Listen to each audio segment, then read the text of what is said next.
Us promote our indigenous art and crafts. Together we stand for a healthy Manipur. Haiba themda Thobal Okram Wangmatabada Laiba New Era Higher Secondary School da Sayolama Subna Satarakiba Nipalak Shuba New Era Week Lishingani Kunmanga Nasil Oshinduna Tongan ba Manamatum Seng Yentopi Thoram School Asigi Auditorium Holda Pangtokre Thoram Aduda Deputy Commissioner Thobal Hanakamai IAS na Atoba Mitungen New Era Higher Secondary School ge advisor su oiriba DMU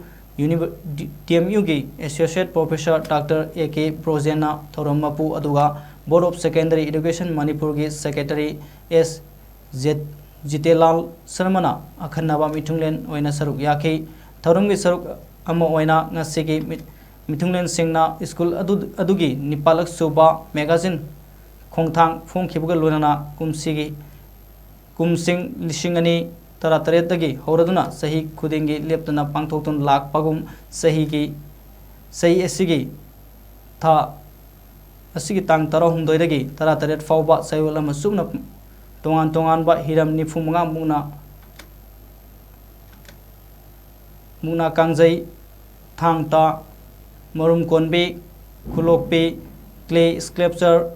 Kona Crab, Na Singba. Mahusagi masana kaya amadi khutsa haibagi lam kaya da school asigi blue house, green house, red house amadi white house ki mahiroi singna sangdamna khi thoramgi saruk ama oina handak sahi gi kosemna loba higher secondary examination english ni kunmanga da school asigi makok mathang tarakhraba sing subject topper ama de net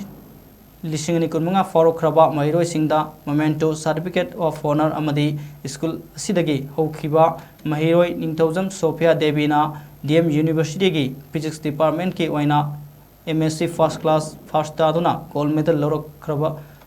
Dasu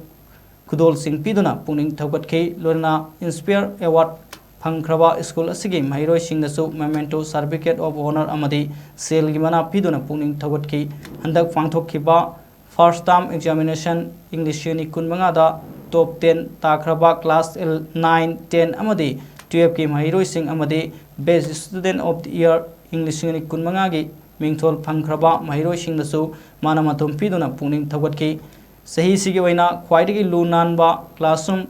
taduna sahi gi oina Mr. Era 2025 ki Mingthol Pangkraba Sorokhaibam Prithviraj amadi Miss Era 2025 Mingthol Pangkrabi Yumkhaibam Tamisa Amadi first runners of second runners of Takraba Mahiroi Pungnamak Pusu Manamatum Piduna Puning Tawatke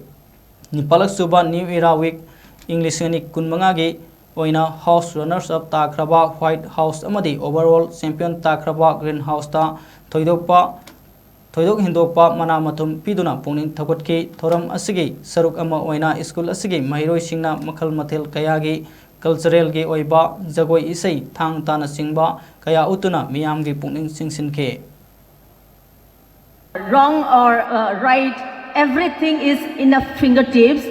so that information shall not mislead all the students, but the information that we get or the idea, the knowledge that we get from the media or technology shall build you, shall mold you, shall make you become someone great in life. So that with the collective efforts and with the positive thoughts and your contribution shall make this district, shall make proud of this school,